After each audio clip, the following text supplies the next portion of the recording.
Sounds good to me. Fantastic. So remembering we have lots and lots of screens going, so we'll be looking sort of all over the place during this, but bear with us. Awesome. So everyone, well, welcome back. Hopefully you've got us full screen. If not, apparently you can pin us. I end up with a pain in my shoulder when you do that. So full screen. So welcome back to the Upskill program. So Upskill Now for a Faster Recovery. We're all about going through a series of 3 kind of main topics. We've covered off data already and insight. Today we're going to be covering off customer experience, but also about customer loyalty and advocacy as we move through. The idea is no requirement for thousands of dollars to invest, actually trying to use what you currently have and give you some reframed thinking, some new perspectives on kind of what you're currently doing to help you level up and be ready for the new normal as we come back online. So that's kind of why we're all here, and we'll get moving. I'm just going to move that over there and move into here. So awesome. Yeah, so a little bit about the program. I know some of you were here last week. Welcome back and thank you for joining us again. It is wonderful to see your faces again. So in this 3-part program, we're really going to help you take the tools that are already existing in your business, so you can things that you can easily get your hands on, and teach you how to make better business decisions that will get the greatest impact for you, your staff, and your customers. And there's always lots of solutions being thrown at you. So we've put together this 3-part program to help you really learn how you can use the tools available to you. So last week we covered off customer insight, which was tapping into the hidden potential of your greatest asset, which is your data. And everybody managed to stay awake for that, which we were very impressed with. And actually, I got lots of lovely feedback on email afterwards. Thank you, guys. Customer experience is today, and that's finding and fixing the issues in your business that are driving your customers away. Powerful stuff. And then next week, we have customer advocacy, which is getting the crystal ball for your business and securing your future through customer loyalty. So just a quick note about today. Again, it's fully interactive. You were sent last night, you were sent this afternoon, a workbook to download and print out, which will give you some activities that we'll work through together like we did last week, followed by a little discussion to get you guys sharing your ideas and your challenges. So it is a very interactive, not polished in any way, very interactive session. all right, so quick bit about us for those who are joining us after the fact more so. We're all about helping organisations improve their customer experience. So customer frame, we do that by putting the customer at the heart of everything that they do. So we work with organisations of many varying different sizes, clients right across Australia and also globally, across, definitely a lot in tourism. We specialise in tourism and government primarily, but also other areas like financial advisory. We've done work with big brands like American Express, FTPOS here in Australia, through to some of our more tourism regions. So obviously Great Ocean Road, tourism tropical North Queensland, we do quite a bit of work as well. So again, all this is about is what we do applies to everybody. It's about the strategic business problems that are actually diverse, but it all comes back to the one constant, which is our customer. So today, all of our work does revolve around this customer strategy framework. It's the 9 areas that actually separates the sort of okay businesses from the great businesses. These are the 9 areas of customer competence that actually you really need to focus on. So by building capability in each of these areas, we can actually see businesses level up and actually blitz their competition. So today, specifically, we're focusing in on this middle one, which is customer experience. So customer experience being a very central part of our whole framework. Okay, so this little question here, just before we get started, and some of you will have seen this last week, but I'd love to see a show of hands around the room as I ask you these questions. So hands up, who wants, I need my clicker, please. You got the clicker. More connected customers who love your brand, are fiercely loyal, have a true connection with your product and business, and are your raving fans. Got any hands? Oh, yes, hands all around the room. Look, Jen's got brilliant. 2 hands, love it. How about customers spending more money, more often and on a wider range of products, who look for an excuse to spend money with you? Definitely, definitely. Okay, customers telling everyone they know about you, anyone who will listen about their experience with you, posting positive reviews, and affirm advocates that act like a part of your sales team. Again, I don't think any of us would say no to these. Customers coming back again and again, visiting more often, bringing people they know with them, choosing you over others, and spending money each time. Oh yes, I know for sure that would be lots of hands up. Even those people who are watching this as a recording, I'm sure have got their hands up. And to feel some customer love, because when customers love you, the world is a better place. Customers are happy, your staff are happy, and you fall in love with your business again. So I'm thinking we've got lots of hands around the room for all of those things. Yeah, there are lots of nods there. That's awesome. Okay, well, this is where the rubber hits the road. Customer. So the purpose of this session today is to focus your improvement efforts on the things that matter most to your customers, so you can get all of those things that we've just talked about. So oftentimes we have lots of data, we have lots of information, we think we're doing the right thing, but how often do we actually track our performance from the customer's point of view? And it might be we're doing lots and lots of work and lots of things, but are they the right things that we're doing and focusing on? And just very quickly, sorry, I'm following myself, I'm jumping ahead. So what are we actually touching base on today? So we're finding and fixing the issues in your business that are driving your customers away. We're going to talk a little bit about customer service and versus customer experience, what the difference is. We're going to talk a little bit about this controversial statement about customer satisfaction is BS. Analyze your business from the customer view. How to create delight moments that matter in your business, and actions that you will take and walk away with today to level up your business based on the learnings that you get from this session. And before you start, again, just reminding you that we did send through yesterday the worksheets for this particular session. So print them out, make some notes on them and use them moving forward. And if you came last week, put them together and make yourself a workbook and add next week's worksheets as well. Okie dokie. All right, I'll hand over to Pete. Talk about the evolution of business. Now, this is quite fun, but actually when you stand back from it and you look at how business has changed over the last sort of, few decades, we've actually seen a big shift. So if we start with the 50s, in the 50s, it was all about the product. All right, we were manufacturing product like crazy. It was all about consumerism really kicked off in the 50s, and we wanted to make sure that that product was amazing. In fact, engineers were the absolute kings of business at that point in time. Many engineers that we talk to now kind of have a big sigh of, oh, wither them. That's the way it used to be. I used to be powerful. But this was all about product. It shifted. In the 80s, we actually kind of realized there was something called service that we needed to put with that. So we actually had product and we had service. And in fact, I remember doing my undergrad degree, which was a while ago. We actually didn't have like Slate back then, but we actually did product marketing modules and service marketing modules because they were deemed as very different things. So we actually had this concept of services in the 80s. And now it brings us to where we are today in the 20s. And what we realized is actually there's this thing called experience. So experience is about a hybrid between the physical product and the service wrapper that you put around that. So no longer do we actually separate product and service from each other. They're actually connected.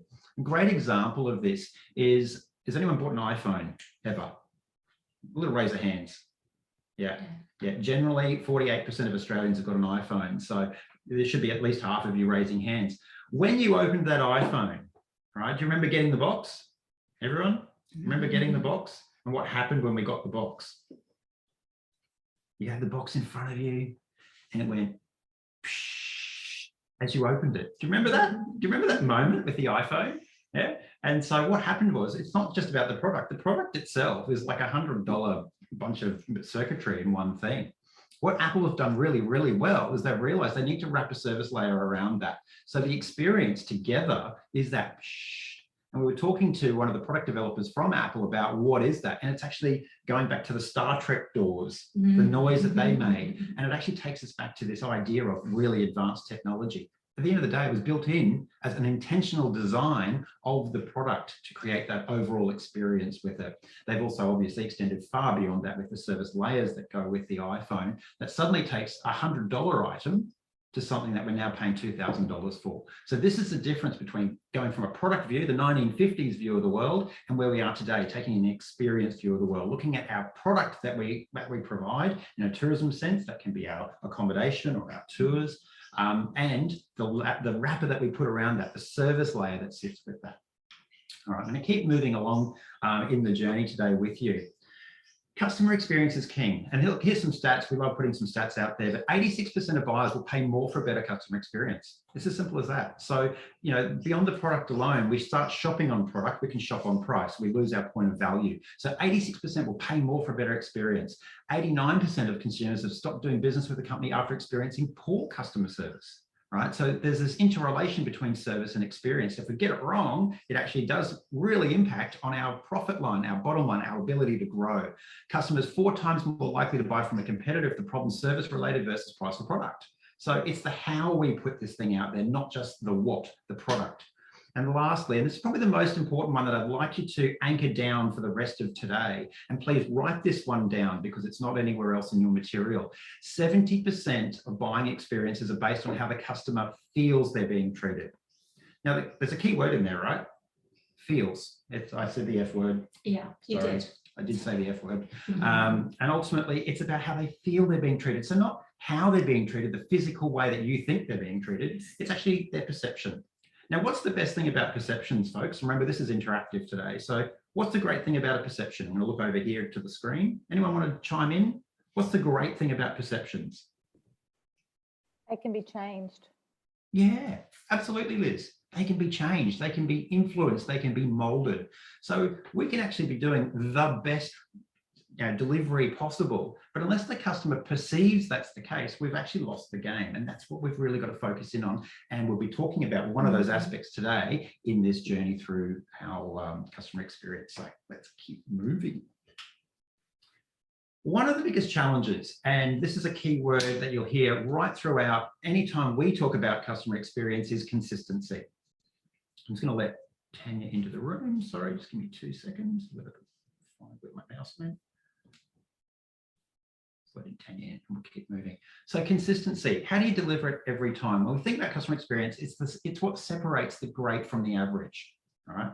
So if we deliver an inconsistent experience, customers just don't know where they stand. It's one of the 5 customer fears that needs to be addressed. And think about this in your daily lives. You go to a coffee shop, they bang out your favorite caffeinated beverage to kickstart your day. I don't do anything before coffee. And if they do it every time consistently, you never think about going anywhere else, right? We all become creatures of habit, and we go to the same place. And you probably recruit others to come along with you. You say, oh, my local's so great. You know, come meet me there for coffee in the mornings. But when the coffee is variable, right? I'm just bringing this back to day-to-day lives for you, about consistency.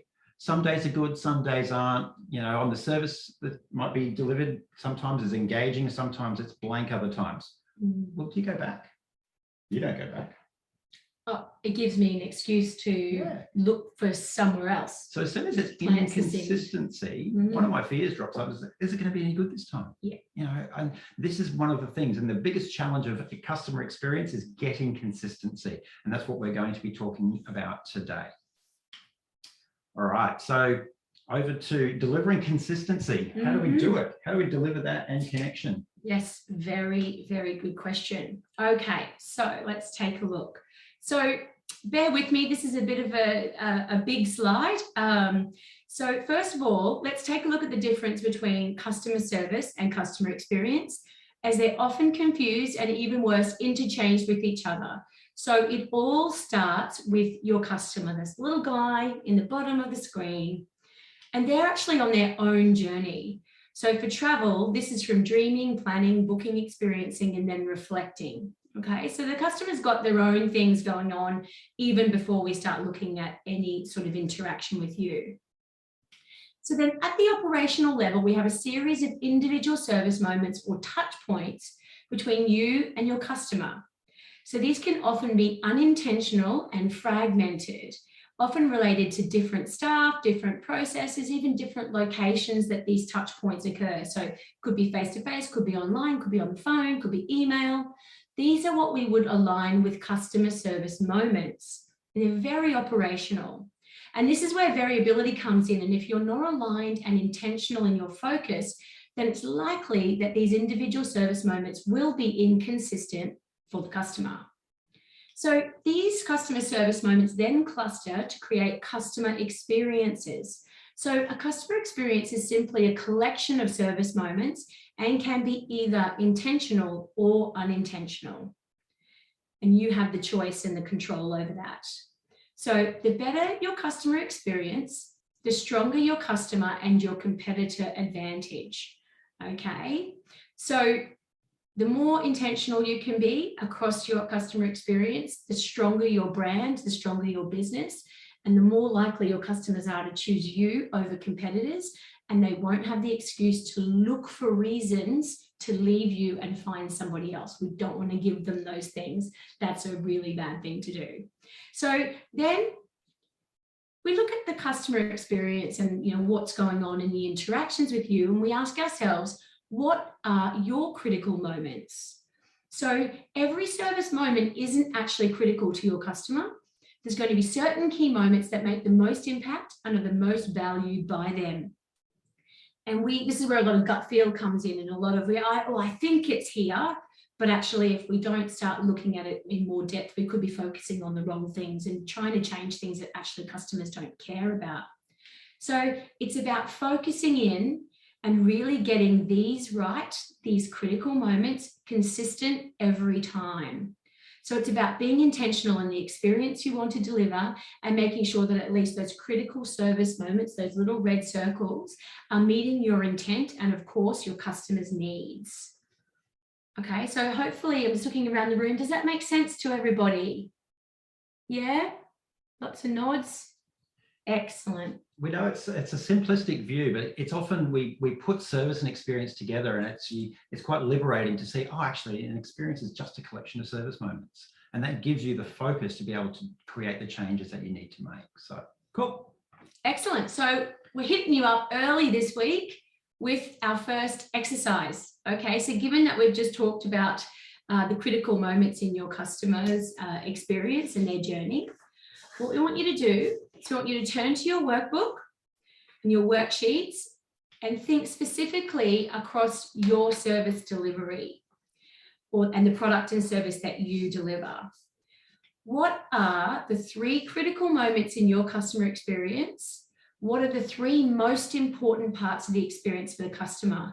The things that matter most to them, not to you, remember. Capture why. Once you've written those 3 down, capture why you think they're the most important to your customer. And we'd encourage you to take some time really and think these through, not just note down, your booking, check-in, blah, blah. Have a real think and think about who your customers are and what those key critical service moments might be. We're going to give you a couple of minutes to do that in a second, but I just wanted to show you, because of who we are, we like to give you a little bit of a cheat sheet about what sorts of things you could include. So this is one that we've mocked up. Okay, this is for a hotel. So number 1, the critical moment for a business. So we've thought business travel is one of our key customers.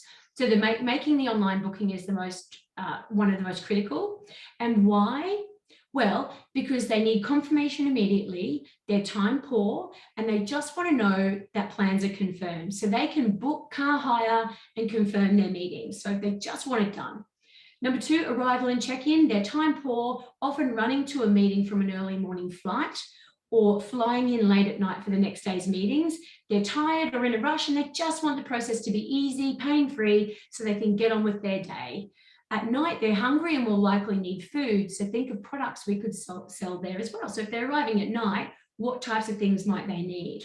And check out, again, they're in a rush. They don't want to wait around. They don't want to wait after a family of 7, trying to just give you the key and get out of there so they can get to their meetings. So what seamless experiences do they need at those times of their experience with us? So hopefully that makes sense.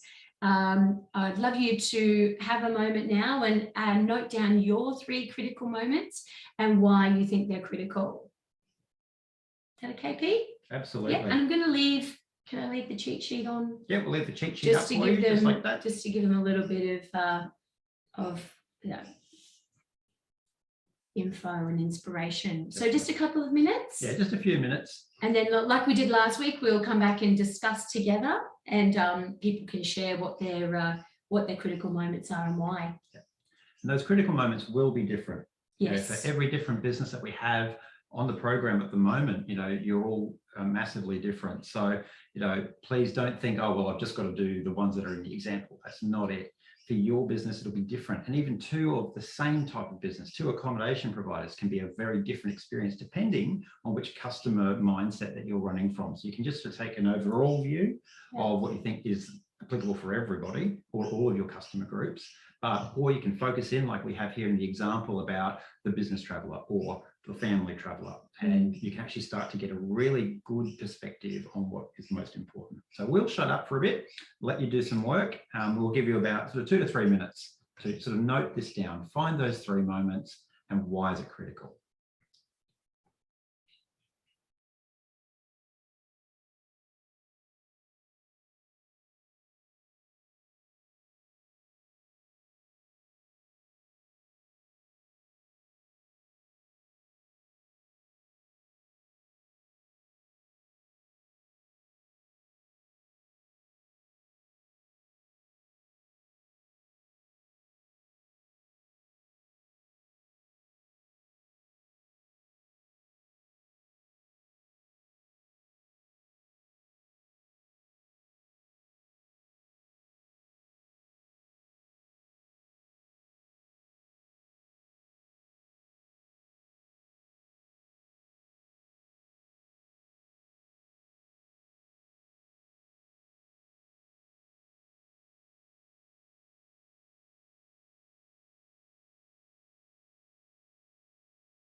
Just another 2 minutes. If you are getting stuck, feel free to click the raise a hand button and we can help you out. But it should be straightforward, but hopefully reframing some of the way you think about the day-to-day.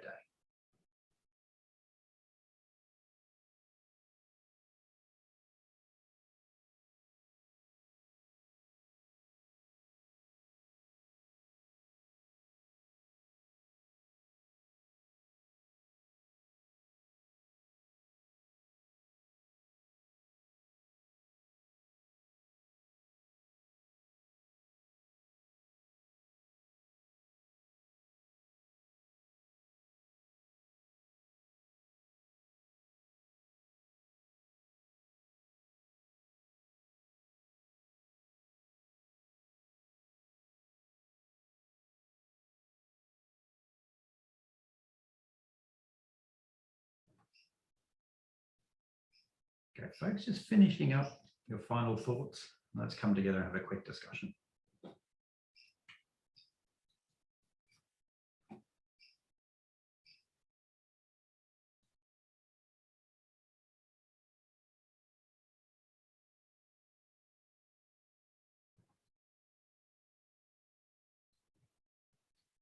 All right, welcome back to TV Land. How did we go, folks? I'm going to be looking down here just to check in with everyone as we went. Was that a straightforward exercise? Was it really easy to go, yep, they're the 3 critical moments, bang, bang, bang, and here's why they're critical?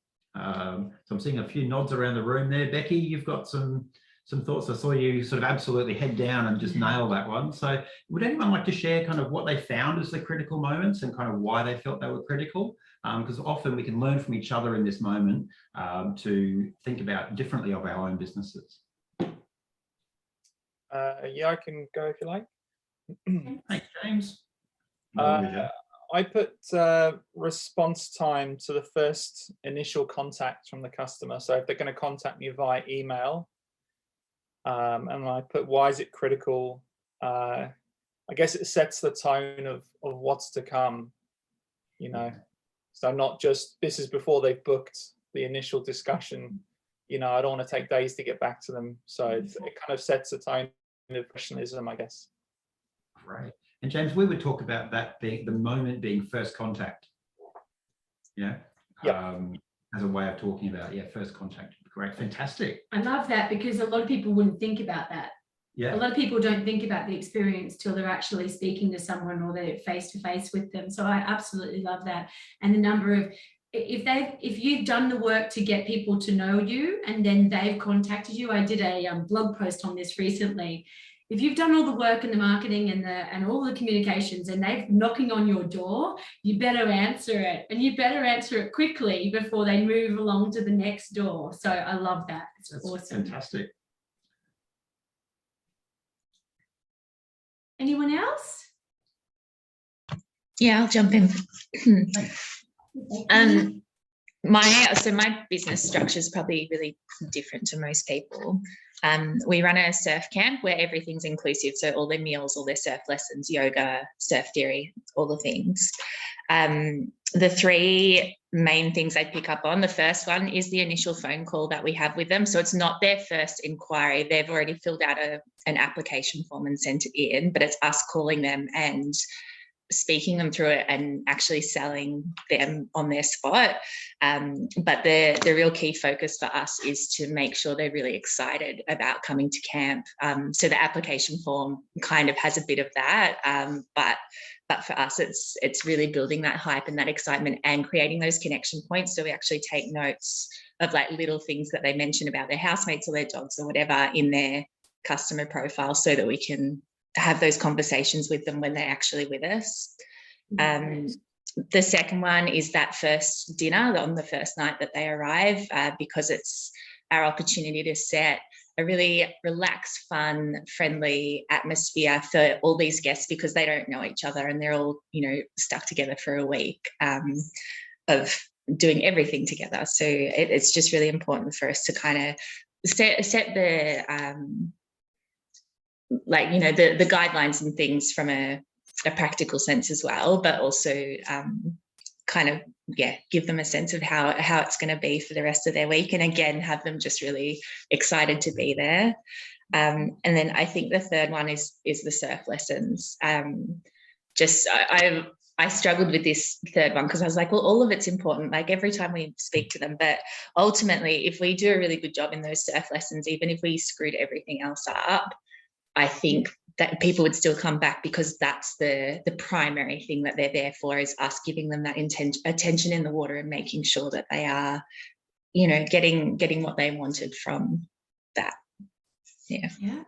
Brilliant. That's wonderful. Love it. They are great. And we're going to be touching on, Becky, some of the theory that sits behind some of your choices there. Actually, amazing. Way ahead. Yeah, absolutely. But it's all about, for us, remember that whole thing, the 70%, I'm going to keep anchoring back to this today. It's about how they feel they're being treated. So those influencing moments, they're critical moments, actually set you up for success. And as you said, that third moment, you found it difficult. If you've done steps 1 and 2, the critical moments 1 and 2 really well, it'll actually carry all the way through. So I think that's it's about setting expectations and delivering on them, but we'll come to that in a minute. Yeah, beautiful. Awesome. Okay. Yeah, does anyone else have anything to share? And I'd also be interested, is this something that you've done before? Is this the way that you do think about your business currently, or is it sort of, a sort of different way of looking at things? I love any input from that side of things. Anyone we haven't heard from? This is what I've been looking into recently. Hi, sorry. This is something that we are working on at the moment, is how we talk to our customers at which point of the transaction and the whole experience, and how they want to be spoken to and guided through their experience, I suppose. Yeah, that's great. Yeah, it's already on your radar. That's brilliant. That's great. Yeah, we often talk about this customer experience thing and it becomes quite intangible for people. And today is really about picking out, there's thousands of different things we can show you around the experience, yes. But these are the things that help provoke the thought, help stop, sort of disrupt the thinking of where you are today, and finding those, we think, critical moments are an absolute key, because we've got, I think we've all been sort of saying it, multiple service moments, and they're all important. But actually, we've got finite time. What's most important to the customer? Yes. Not most important for us, but most important to get right for the customer, such that it helps drive our repeat visitation, repeat purchasing, referrals, all of that important stuff moving forward. Excellent. Brilliant. Cool. Thank you, everybody. Well, there is another little piece of work for you to do. We don't have time to do it today, but Becky has already touched on it. She'll be running next week's session. Thank you, Becky. Thanks, Becky. It's all around, this is a very, we love this concept. And for us, it's all about being intentional. Okay, so much in business these days is left to the accident. You know, it's an accident that something's happened or something's gone wrong, or Deirdre has been rude to the customers again, or, you know, we leave so much to accident. So what we talk about very much, and you'll find everything we do in Customer Frame is very much intentional. And it takes you from, you know, from building customer service moments to customer experiences to building your competitive advantage. So a little thing for you to do on this worksheet tonight, tomorrow with your team. What we want you to do is we want you to have a look at the intentional emotion worksheet, okay? And what I basically want you to do is take you through with your team and have a think about the emotions that you want your customers to feel when they deal with you. So Becky was saying excited. We want them to feel excited when they, you know, first speak. Even when they're filling out the form, we want them to feel excited. That's fantastic. Okay, so ask your team how you think that they'd like their customers to feel when they deal with you. And what we want you to do is go through this worksheet and work through the sets of emotions that you might like them to feel. Even think about the ones you'd like them not to feel. And then identify your favorite and write it in the bottom box, in that red box. And what that's going to do is that's going to help that even, you know, customer service training is great and, you know, raring up your staff and stuff. But if you can use this word to, I guess, ground everybody again. So, okay, so when you do that, do you think you make our customers feel excited? Because excited is what we want them to feel. And I have this whole story. I won't go into it in too much detail. Yes, it's the office work story. Ran in one day. Some of you have watched me before, have heard of this. Ran in one day, printer broken, massive project with customer, with client. But you said you were going to talk about huge deadlines, stressed out of my head, just broken, run in, messed around by the staff, sent up and down. You know how big Officeworks is, you know, sent to aisle 45 3 times, wrong price, on sale, not on sale. Well, that's just a wrong ticket. Too bad. That's an old ticket. You have to pay the real price. Well, that's not really the right thing to do. Managers, staff, you know, manager gives me the right price. Meanwhile, the clock's ticking. Meanwhile, I've gone up 3 and 4 times. I am just completely beside myself. And what happened then is that we found a local supplier, and we now get we only go to Officeworks when we absolutely have to, because they made me feel stressed. They made me feel like I was a liar. They made me feel completely disconnected, frustrated, offended. The girl treated me quite badly. Probably not the things they're going to have on their worksheet. So think about how you want your customers to feel when they deal with you at these critical moments and throughout their experience with you. It's a very, very powerful exercise, and we would really highly recommend that you take that back to your team and fill that out and maybe put it up on the wall. Yeah. One of the great things about setting an intentional emotion is that it drives your consistency. So we come back to consistency. We've done some work recently with a local government, a council, and one of the key words was they want their customers, so you know, ratepayers, developers, the whole lot, they want to feel reassured.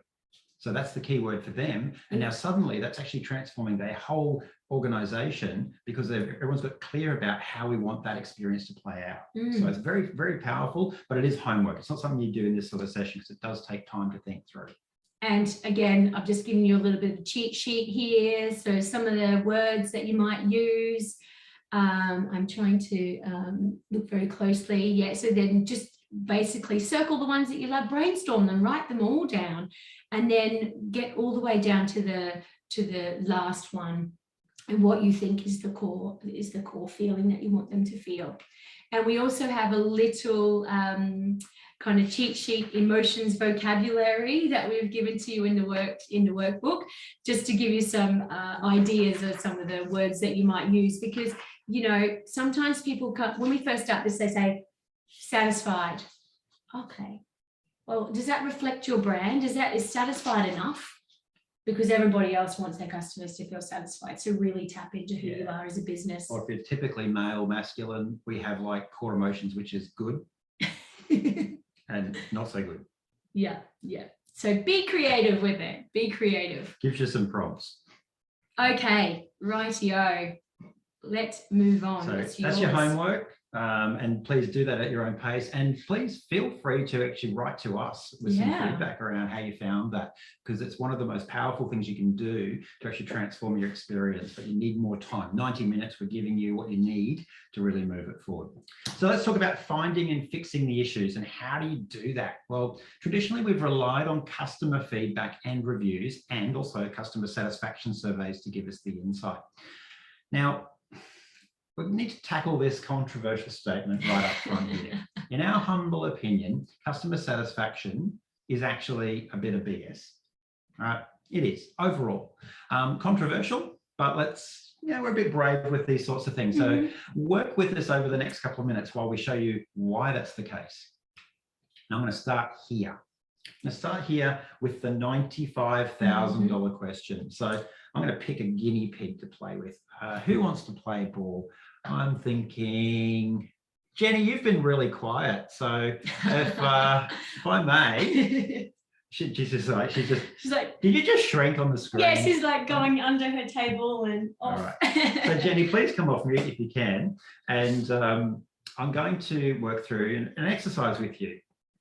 So we're about to give you a bonus, right? I'm going to give you a $95,000 bonus. All right? I'm trying to look at your face at the moment. You need to say something at this moment. Is this good? Is that good? Yeah, that's wonderful. Can you hear me? That's wonderful. Okay, so excellent. How satisfied are you with your bonus on a scale of, say, 0 to 10, where 0 is I'm not satisfied at all, and 10 is I'm really happy with my bonus? I reckon 10. That's pretty good. 10. Yeah. Awesome. Isn't that wonderful? Now, looking around the room, everyone's kind of going, yeah, give me the 95 grand. Yeah? Are we all signing up for this? Is this a government grant we're getting? No. But ultimately, it feels pretty good. It's a 10. It's a 10 out of 10, right? Everyone heard that. Okay, awesome. So now, Jenny, think about in your career, think about a co-worker or even a competitor you don't like, right? And get them really clear in your mind. Have you got one? Someone that you've worked with that you don't rate, or someone you don't like? Yeah. Yeah. Excellent. I've got 20 or 30. No, I'm joking. I'm not one of them. Anyway, so keep that clear in your mind, Jenny. So, okay, now we've just decided that we're going to give them a $190,000 bonus to that person. Okay. So how satisfied are you with your bonus now? Oh, well, that's 95 still pretty good, but yes, I think you'd be a bit peeved off, really. Yeah, so what scale are you on? 0 to 10? Give us a number. 0 to 10, well, 5. 5. Great. And this is the point, is that satisfaction is measuring a point in time, right? So nothing changed, right? I didn't actually take Jenny's bonus away. By the way, that's a fictitious bonus. I'll let the legal people know that one. But I didn't take anything away from Jenny at all. What happened was that we moved on by about 25 seconds and we gave her an extra piece of data, a bit of information, but suddenly her satisfaction went from 10 to 5, right? This is the issue with satisfaction. Satisfaction measures a moment and it changes in an instant, but doesn't tell you anything about the future, right? So it tells you where you are, but as soon as you measure it, it's actually out of date. This is one of the issues. Now, we see this mainly across hotels. You know, we've all been customers in ways, shapes, or forms. I love going to a restaurant and they give you the card at the end of the meal that says, how was it? It's too late. It's gone. The moment has passed. So let's talk about what satisfaction is. And this is probably one of the biggest theory pieces that we use around this topic. And it's really interesting to just look at this and reframe it and go, actually, this is the simplistic view of how it works. There's a lot of psychology that sits behind it, but ultimately satisfaction is just the expectation that the customer has minus the perceived delivery. That's it. Now, remember that key word? Remember the 70%? How they feel they're being treated? The perceived delivery. not the actual delivery, the perceived delivery for the customer. So if the perceived delivery is actually better than the expectation, I'm satisfied. And if it's not, I'm dissatisfied. It's as simple as that. In Jenny's example, and thank you, Jenny, for being part of that little exercise with us. The $95,000 is coming direct from Liz to you. She'll love it. But fortunately, Liz has gone quiet. Anyway, Joe's just laughing. I think that's hilarious. But ultimately, this is it. This is the equation. It's a simple equation: the perceived delivery and the expectation. So if we get that right, it falls short. It's dissatisfied. Now, what does that mean over time? Well, it's just a function. It's a function of expectation of delivery. Now, the other thing about it is it's about the wrong measure. So it doesn't have to play a part. We're not saying that it's useless. No, right? no, it has its part. It has its part to play. We just want to show you how best to use it, because in our opinion, the reason that it's BS is not necessarily that it's satisfaction is the problem. We'll get to that in a minute. It certainly plays a part, but let's have a look at this example. So at the beginning of a year, let's say you measure an 8.4 average satisfaction score out of 10, right? That's pretty good, right? Everyone agree? 8.4 out of 10? Pretty good? Give me a nod. Yeah. I'm looking at Robin there. Robin's there going, geez, that's terrible. She's terrible. It's rubbish. Yes, definitely. But ultimately, 8.4. Now, the end of Q1 rolls around, and what happens? Oh, 8.1. Hang on. What happened? What happened? 8.1. Why? Oh, it's probably just a seasonal dip. Yeah. Q2. Oh, 8.2. Oh, it's better. We're on the up again, Q. We knew we would be. Q3. 8.1. What happened? Well, look, it's another seasonal dip. Yeah, it's fine. Let's wait, see what happens next quarter. Oh, 8.0. Hang on a minute. We've dropped 0.4 from the beginning of the year. What's going on? What did we do? What's actually occurring there? So what's happened is we consistently measured, but we reviewed that wrong metric all year. All we're doing is we're looking backwards. Do you remember the people that did our customer insight one, we talk about driving forwards with a blacked out windscreen. I think James tried that after the fact, and I don't think he guaranteed that it worked so well. But ultimately, that's what we're doing. It's measuring something that's in the past. It doesn't help us look to the future.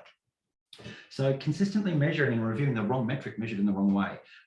We've seen so many reports of these satisfaction measures over time dropping downwards.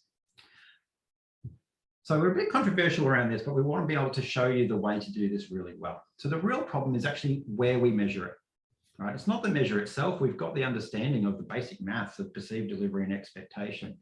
So it's not that customer satisfaction itself is BS, but it's actually the way that we use it and where we measure it is actually the problem. So you might be using that CSAT at the moment in your business, and that's cool, and we're not wanting to offend anyone here because it actually is a useful measure. If you didn't measure it, if you had no measures, that's even worse, right? Yeah. So, but we want to change your view of how you're using it. So most experiences end with a customer satisfaction survey. Now, at that moment, guys, it's too late. The horse has bolted. The flaming has happened on social media already, and these days we used to have a metric about, happy customers would tell 4 people, unhappy would tell 12. Well, you now put, it's still the 4 people, unfortunately, but you put thousands on the 12 because social media just amplifies that massively. So at a restaurant, you get that little card, the customer satisfaction survey on your table with one of those little tiny lead pencils, which never, anyway, it's annoying. But it's too late. So you'll find out too late whether your customer had a great experience or not, or if they had issues. So ultimately, we need to change that up and think about where we can do it and do it differently. So the key question is, do we want to game the results and just make ourselves feel good? Because, or just tick the box that, we measured satisfaction, we got our customer's voice. Yeah. Or do we actually want to use this as something that we can really, really help to drive forward? I'm going to give you a quick example of 2 businesses that we've done some work with recently, which is just fascinating around this particular topic.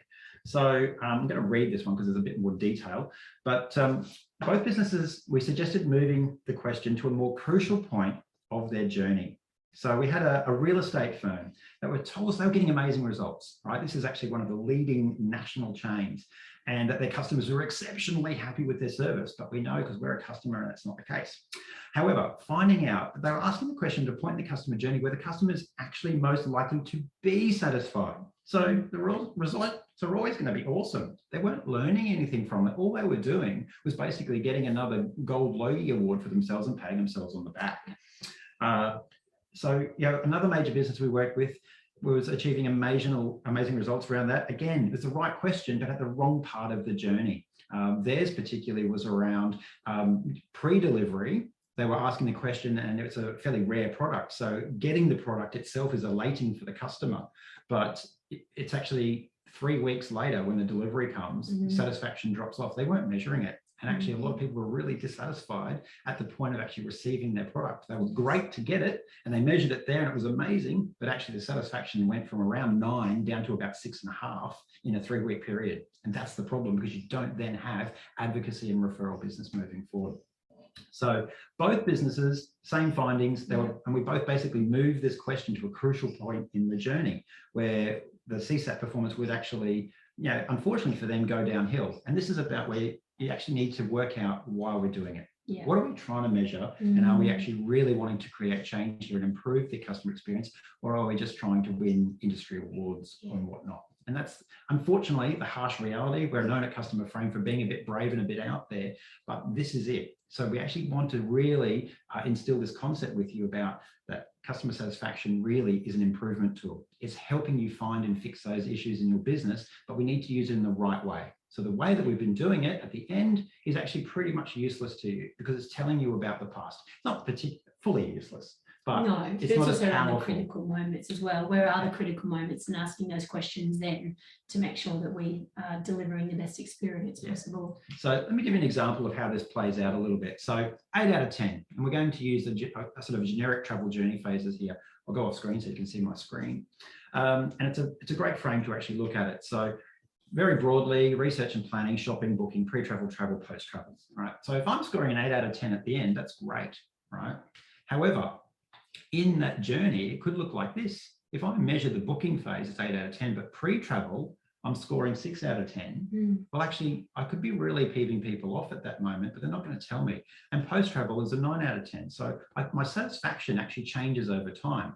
The other thing to note is that for each different customer profile, and the great thing, Great Ocean Road people, if you haven't heard about it before, we have customer profiles, right, which are available. And if you look at the different profiles, it might be that certain profiles are going really well and certain profiles aren't going particularly well at different steps of their journey with you. So different parts of the experience where effectively their expectation and your service delivery just aren't meeting up and stacking up for them. And this is where we want to really now focus in and say, well, satisfaction's great. It's a great tool. I love it. I've been doing it for decades. I started my whole career in university in measuring satisfaction moments in customer research. So I love it, but we've got to use it the right way. It's right. It's like having a hammer when you actually need a spanner. And this is where we're going to use the right tool at the right moment. So what does that look like? Well, if we don't know what the other parts are for the different profiles, we've actually got some work to do and some questions. Let's go to another exercise. We were told you we're going to make you work a bit harder this week, so let's get into it. We've got another exercise here, which is actually related to those key moments that we identified earlier. So we want you to go into your workbook and revisit those critical moments. Now, we told you about identifying those critical moments and why they're important to your customer. What we want you to have a look at is, well, what do you want to know? What do you want to know? What will help you understand them more at that point? So if I can measure their satisfaction with me, and I'm thinking about specifically when we're talking, Becky, about your example, what's their satisfactions at those critical moments? If we can measure that, it gives us a really good barometer. It's a quick in and out, but it tells me how well they're going in the moment.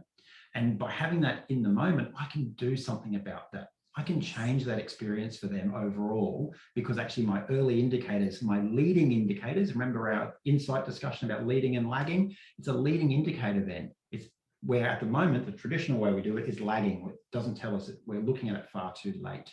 So what do you want to know? And that's that second column there in the worksheet. And then how can you measure it? Now, it might not be just satisfaction.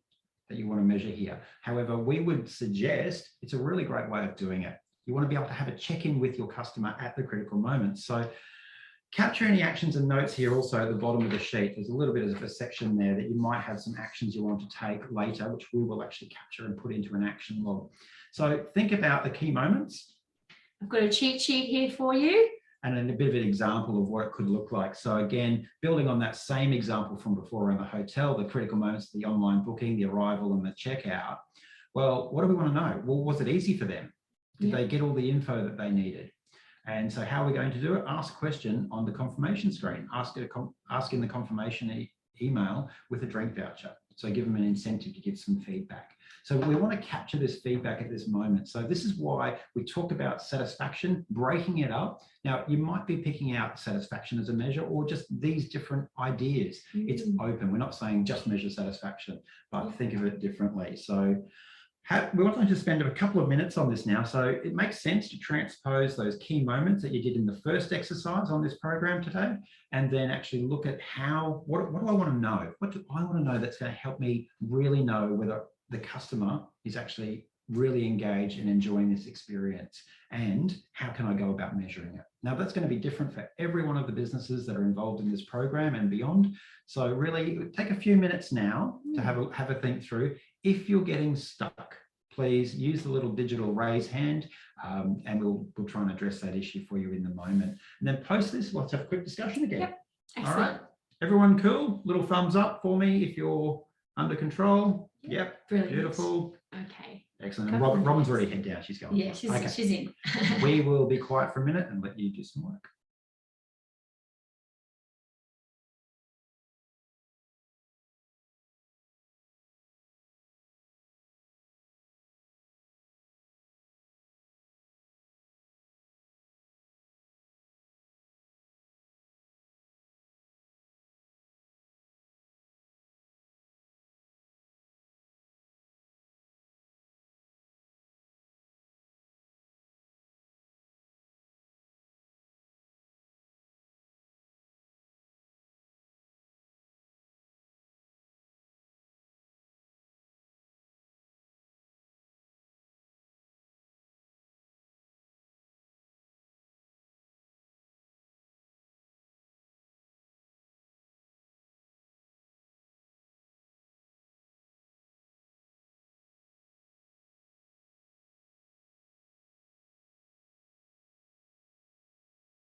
And Jenny, I'm not sure that you were there for the briefing on the exercise. Do you want me to just quickly talk through that? Unmute. I actually was, someone came to the door, sorry. But I actually didn't get the notes. So I haven't got a booklet thing to get all the notes. Okay, cool. Well, so thinking through the critical moments, those 3 critical moments we spoke about earlier, have a think, maybe just on a piece of paper here, jot down, what would you like to know that's going to help you improve the business of that moment? So having a look at the example on screen, if I just bring that up for you again. Yeah, can you see that okay? No, I can't, sorry. It's too really blurry. small? Yeah, I can't read that either, sorry. But that's okay.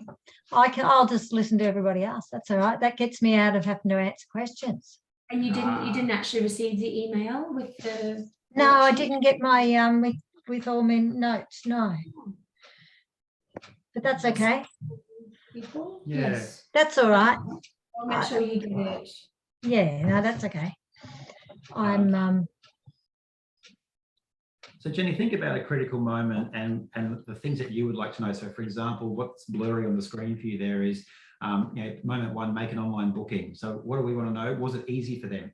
Did they get all the info they needed? That's probably what we want to know there. And the third column there is, how can you measure it? So asking a question on the confirmation screen, for example, or asking in the confirmation email with giving them a drink voucher for providing their feedback. Yep, I heard you say that one. Yeah. What's the middle? What is the middle one? The middle one is arrival and check-in. Yep. And then the middle there is, was check-in fast enough? Did they need anything else from us? And then the way of capturing that is, asking verbally beforehand, before handing over the keys, so we can actually just catch it even informally, but then write it down, or a survey card in the welcome kit, and then a quick phone call to the room to make sure that everything's okay. Yeah. So they're the things that we do to check in and capture that in the moment. And the third one there is checkout. So we think critical moment there, checkout.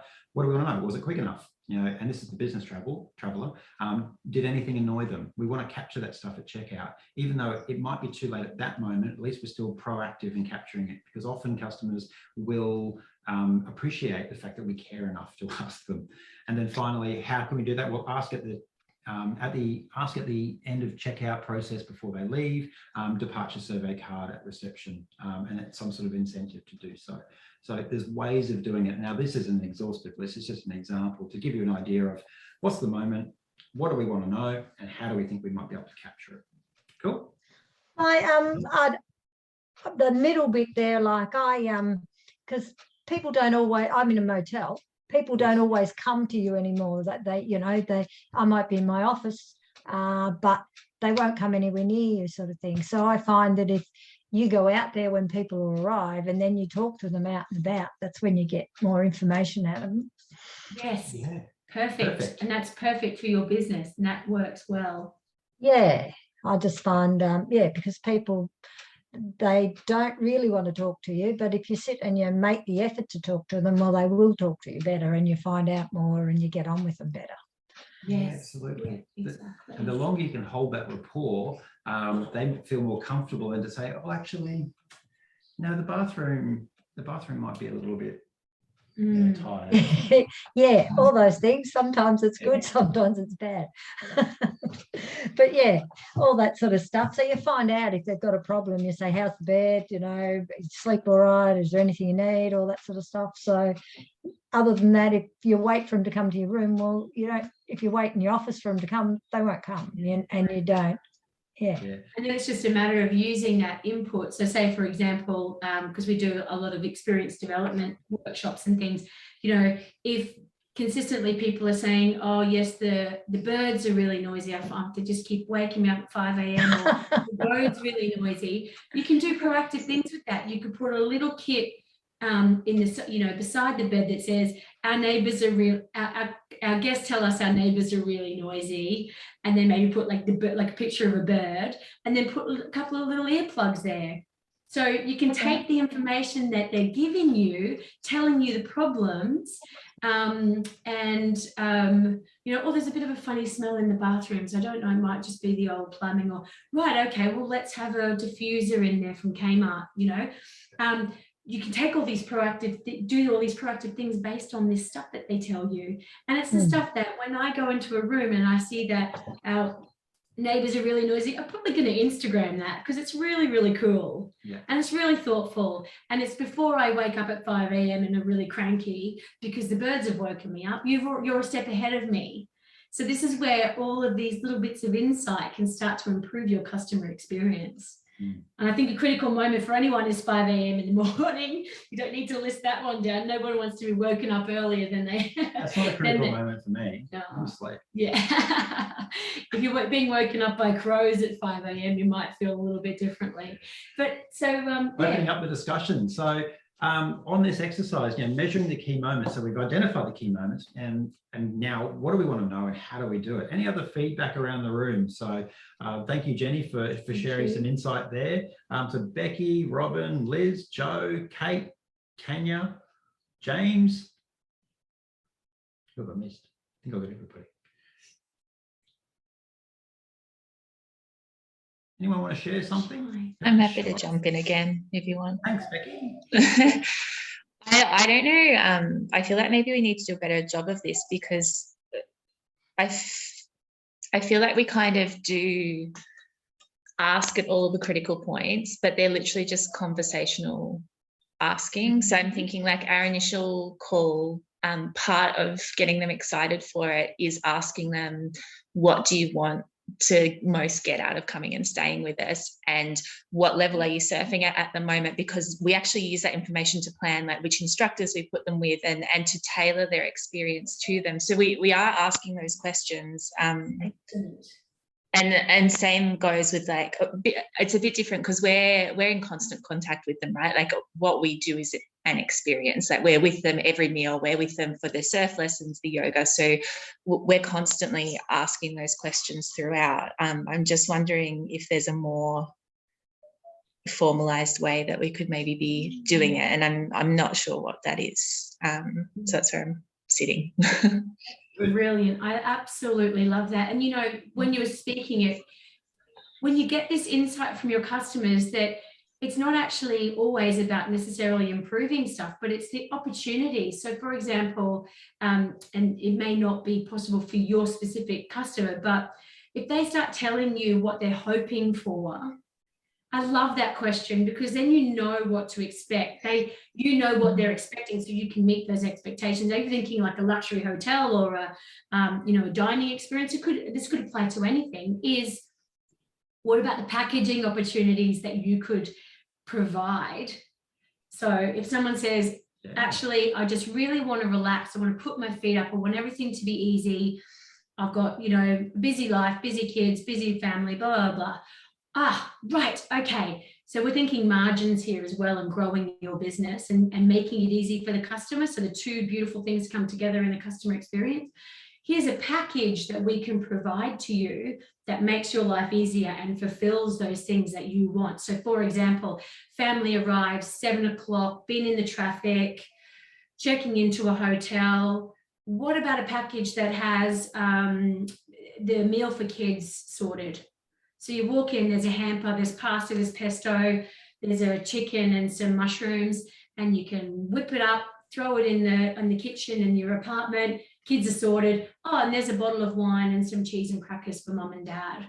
It's talking about what they expect. The $50 family saver. It's amazing. And it might have only cost you $15 to put together, but for a customer who gets there, the kids are cranky, they've had a huge week at work and all they want is a glass of wine and sit down, you've just solved all their problems for them. So I love that. What do you expect? Yeah. What are you looking for in this experience with us? I absolutely love that, Becky. And you can apply that to any product.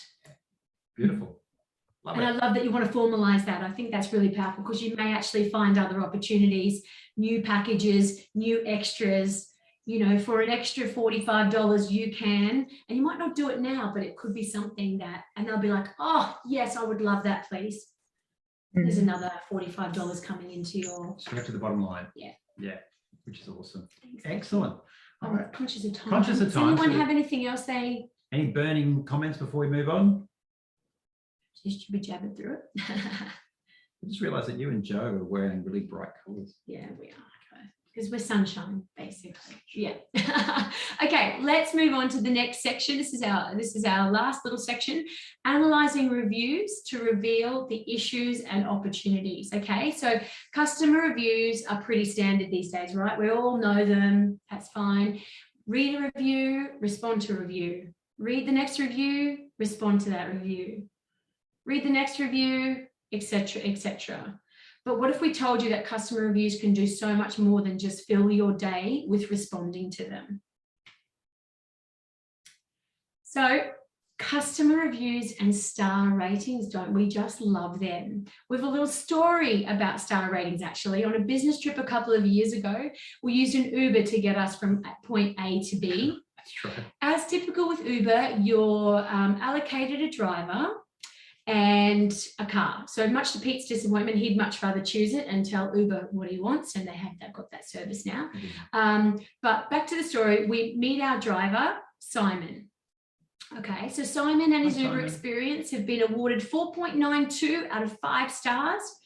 So much, he must be pretty good. Okay, so he's done 129 trips and he's been working for 2 months. He sounds like a pretty nice bloke. No wonder he's got a good rating. Feeling pretty satisfied right now. Nice one, Uber. And then Simon shows up. Hang on, a Barina? But wait, it gets better, because when we climb in, or should we say fold ourselves into Simon's Barina, it's really topped off by the matching pink Playboy seat covers, floor mats, and fluffy seatbelt covers. I wish I'd gotten a photo of it, but I didn't want to offend Simon at the time. I really did kind of try and take some photos of Peter in the back with this fluffy pink Playboy bunny seat comforter thing. So how's my satisfaction now? It's really your car, Pete. Come on, we know. Where'd you get these, Simon? I really like them. This is on to me.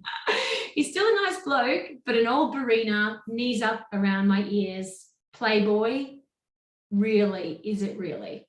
And so that's the satisfaction game. We put so much emphasis on stars, but what do they really mean? And in our view, stars have lost their meaning in many, many ways. And why is that? Because if you have a little look at this, and it is a little bit tongue in cheek, but this is what the Uber ratings mean, as you found this, didn't you, Pete? Yeah, it's quite fun. Yeah, it's what Uber thinks they mean, what riders think they mean, what drivers think they mean, and what they actually mean. Yeah. And the scary thing about that is, they drop below 4.3 out of 5. They actually lose their ability to be an Uber, which is pretty crazy. So, and people know that, so they just give them those higher stars. So the stars actually, ultimately start to become a bit meaningless in themselves, right? And I think this is where one of the top 5 customer trends at the moment that we talk about is around cynicism. We're becoming a bit cynical, our customers, so we're not believing the star ratings as much as we used to.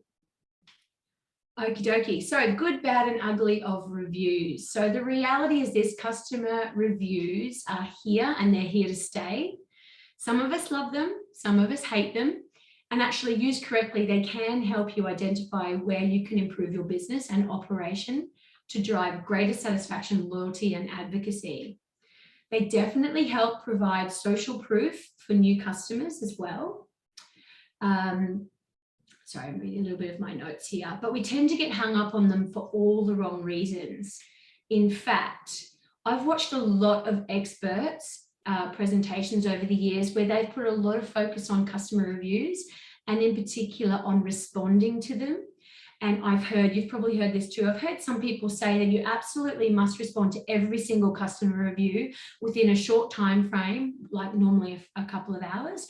And that's a lot of work and a lot of focus. And short of having someone working full time doing this for you, most business owners don't have the time to respond to every single review.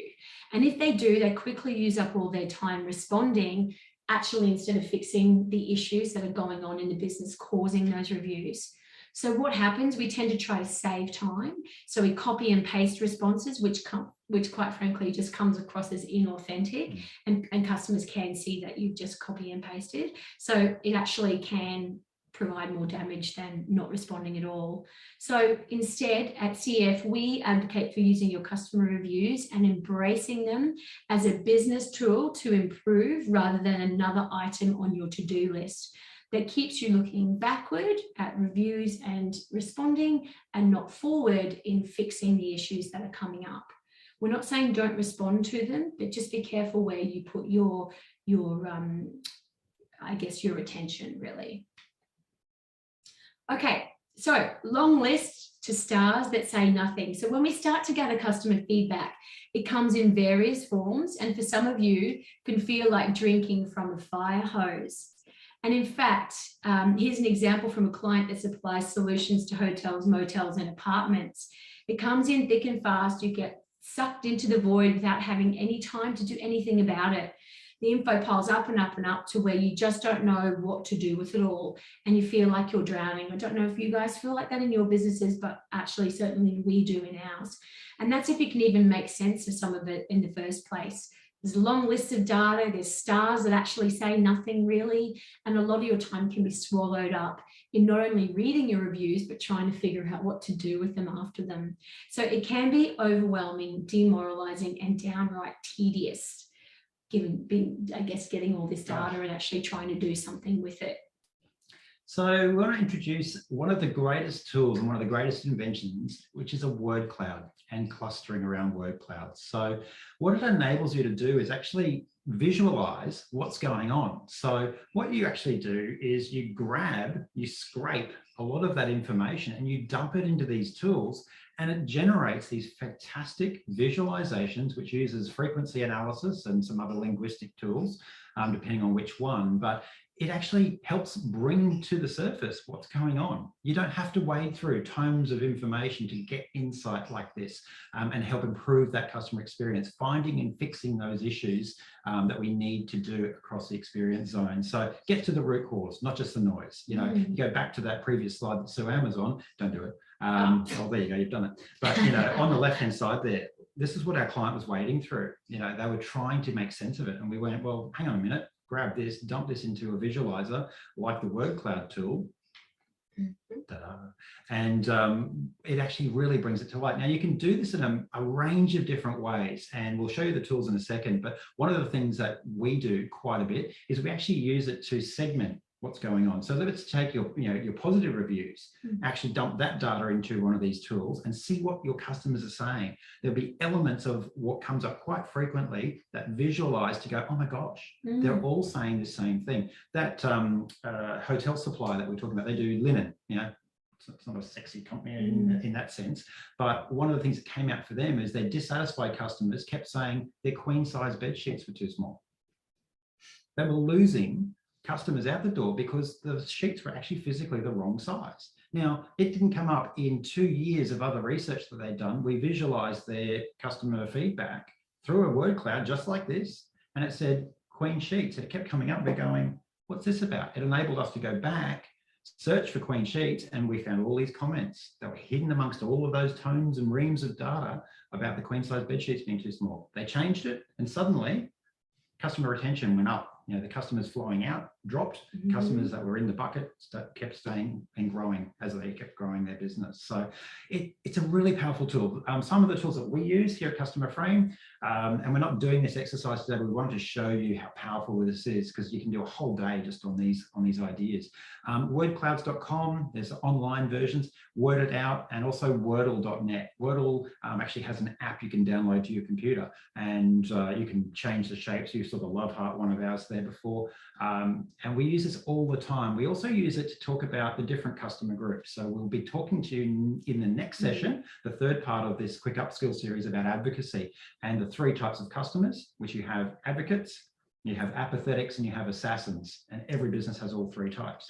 And ultimately you can visualize what they're saying from their reviews, and you can actually link it all together, and it becomes super powerful. So that's it. You know, take reviews. Yes, I love the tips that Sueanne shared with you about, you know, the responses and all of that, and some of the kind of myths that are sitting around reviews today. But it's about making them useful to find and fix the issues in your customer experience. And this is what you can do. Word clouds, huge one. Yeah. Does anyone do word clouds at the moment? Oh, Joe and I love a good word cloud. Yes, we do. We include them in all our plans and strategies, and we race to see who can make a word cloud the quickest. I love it. And Robin, you said yes as well. I saw your hand go up there. Brilliant. So look, they're super And powerful. on the wordclouds.com, you can even pick your own shape. You can. Color schemes, great. We love them. It's one of our biggest reporting tools that we use when we are trying to aggregate lots of data very, very quickly and it allows you to quickly scan and find those issues that you can then drill down into. So anyway, huge. Awesome. Thank you. All right. Okay. We have about 15 minutes left. So let's have a look. How do we know what's truly important and what's not? And how do we create delight for our customers? So let me have a look here.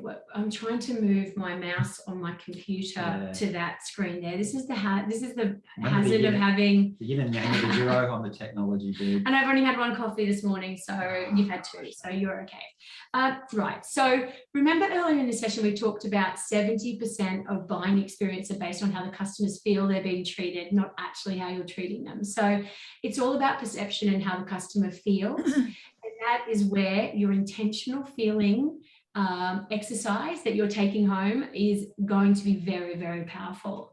So how do you, the business owner or operator, shift a customer's perception or influence how that customer feels about you? And it's actually about figuring out what matters most to your customers and what doesn't. So what does that give us? It means that we stop focusing on the things we think matter, but actually our customers don't even care about, and start focusing on the things that will make the biggest difference to them and therefore our business performance. Oh, I don't even know where my mouse is gone now. You've lost your mouse? It has fallen off my computer. Wow. Okay, so you may or may not have heard about the concept of standards and extras. If you've seen us before, you may have seen this concept, but let's take you through it quickly because it's a really powerful concept. So a customer has an energetic response to interactions with you as a business.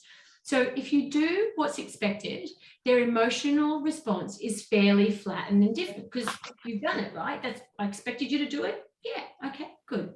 Similarly, if you don't do what's not expected, sorry, now my mouse is gone. Similar response. So I didn't expect it, you didn't do it, fine, it's great, don't care, don't even know about it probably. If you do something that's not expected, their emotional response is positive. It's an up moment for them, okay? But if you don't do something that is expected, their emotional response is negative and it's a down moment for them. So chances are, if you've got a lot of apathetic customers, you're operating in quadrant 1. So you're doing what they expect and nothing more. And we'll talk more about apathetics next week, which really, really encourage you to come to next week. And also, if you haven't, go back to last week's session because it's very powerful. So if you've got lots of assassins, which are the ones that are kneecapping you in the market, you're operating in quadrant 3. And that is, you're not doing what they expect. You're letting them down and you're not delivering to expectations. So it's a really simple way of looking at how you can, of course, the green up arrow is the delight moments. That's where they go, oh, wow, okay, didn't expect that. That's amazing. That's great. And it doesn't have to be expensive. It's just something that delights them because you understand what it is that's important to them and you do that and surprise them with it. So, can I talk us through this exercise? Sure. So, last exercise of this session. So, grab your workbook again and you'll see that there's a sheet in there that's headed up standards and extras. Looks a bit like yay. And in standards and extras, what we want to do is go through and actually complete the 4 quadrants. So what were you doing, not doing, stop doing, and start doing? List out what you do and don't do and expect it or not.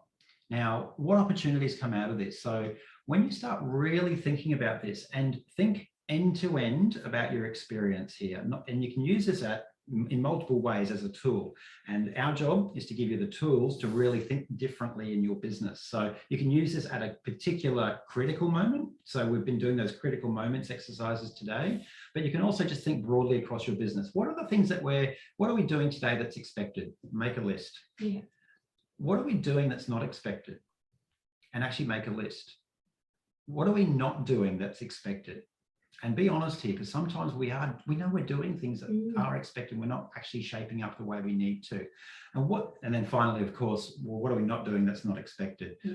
It's generally a fairly short list, but because you're not doing it, that's not expected. Yeah, absolutely. Well, I've got an example here. And if you need any help with these, go to your customer reviews later and have a look at particularly with the things that you don't do that they expect, because they'll be telling you in your reviews, they'll be telling them on TripAdvisor, in your customer complaints. It's always there. Hey, I wanted this and you didn't do it. That's where you put those things. So again, apologies if this is, we did not realize this was blurry. So expected and you do, right?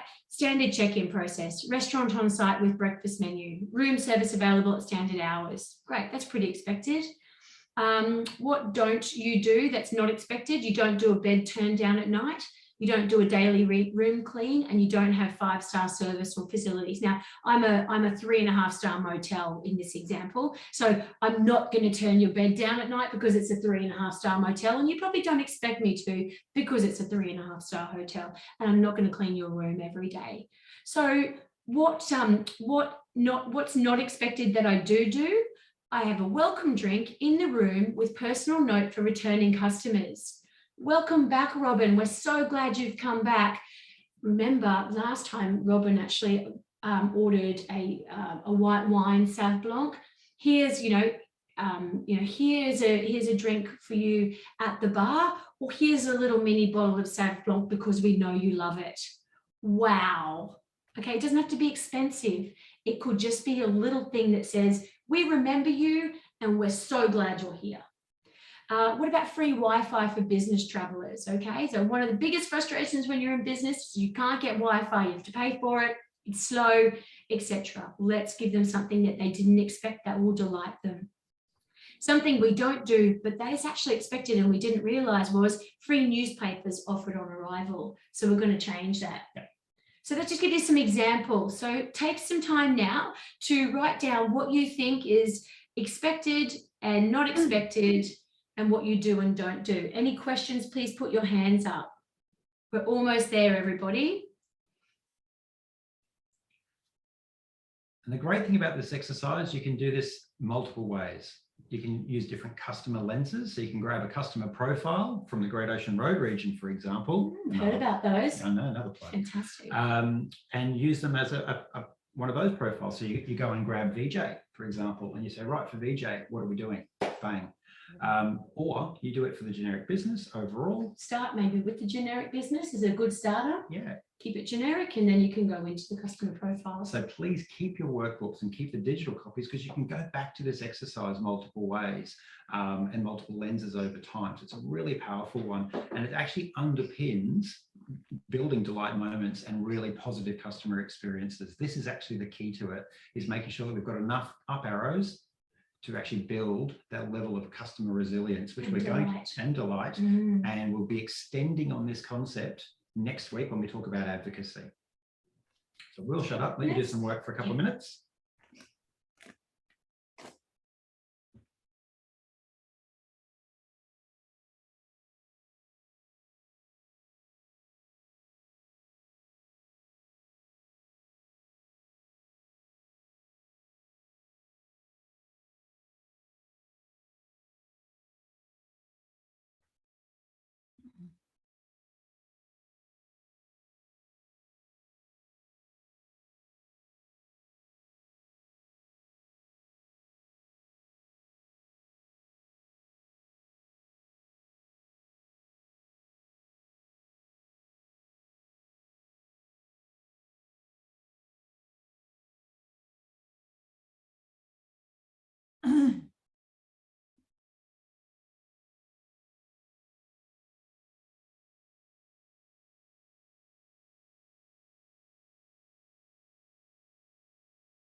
Okay, folks.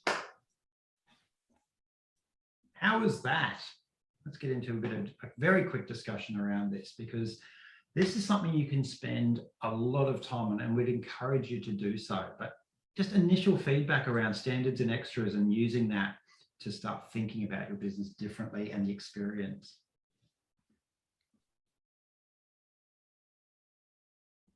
Did anyone do anything at the moment that they think sits in that right top box with the delight moments, or something you think that you've identified that you could do?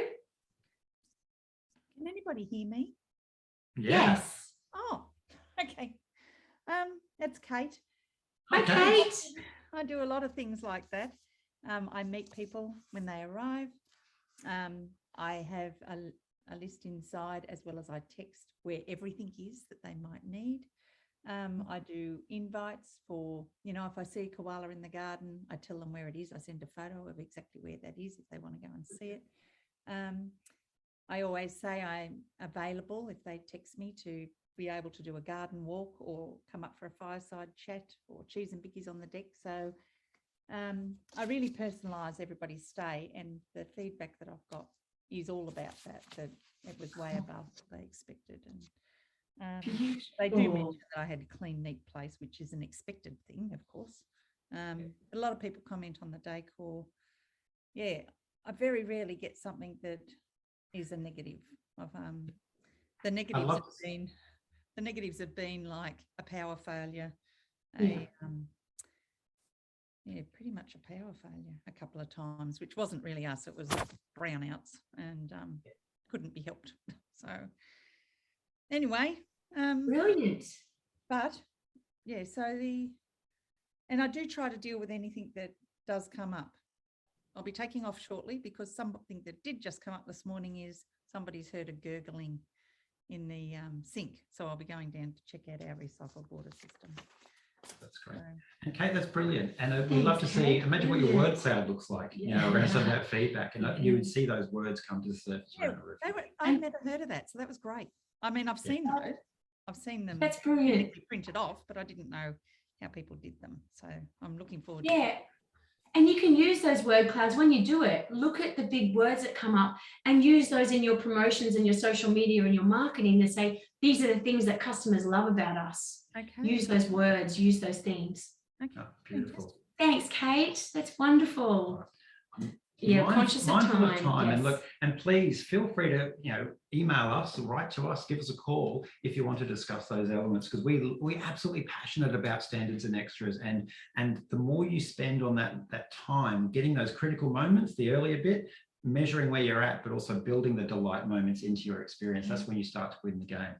Okay, we're going to keep moving forward. There's a bit of a homework exercise for you again, which is actually the final piece.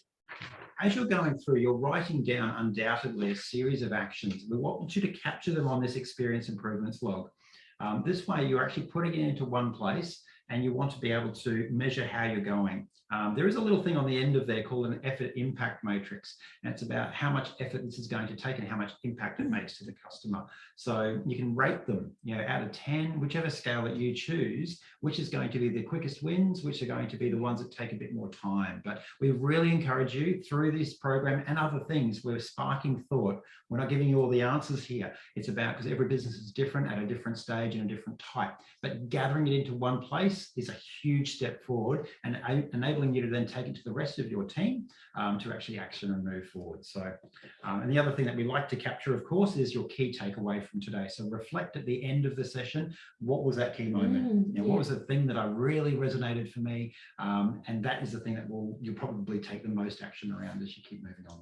And feel free to drop us a line with those as well. Anything, any feedback or any takeaways that you have, please share with us, because it helps us moving forward and also helps us to understand what's working for you. So, quick recap: customer experience, find and fix the issues in your business that are driving your customers away. Customer service versus customer experience, remembering that customer experience is a collection of service moments. That's the simple definition. And it can be intentional or unintentional. Customer satisfaction is BS? Well, not exactly. Customer satisfaction measure is wonderful. We just need to use it in the right way. We need to know where we're doing it and what we're doing with it to actually change the dynamic for the customer. Analyzing your business in the customer view, using word clouds to actually bring to life what your customers are telling you to actually help your marketing, but also help you fix some of those things that are going on. Creating delight moments, standards and extras, and then a bit of an action plan. So making sure you bring your things together as you move forward. All right, great. So congratulations, guys. You have just finished customer experience, which is number 2 in our quick upskill program. Congratulations to those who attended last week. If you didn't attend, we would really, you know, you get to watch us again.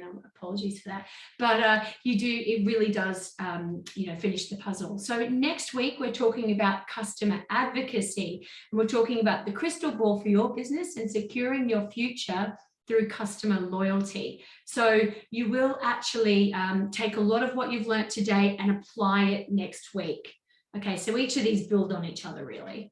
So beyond satisfaction and loyalty, 3 customer types and your future. This is what we're covering next week. How to measure what customers really think about you. How to build your customer resilience and your customer loyalty. And then the actions that you will take to level up your business in that area. So that's it, folks. we've got through customer experience. We hope we've given you some actionable tips and insights today and reframed the way that you see things.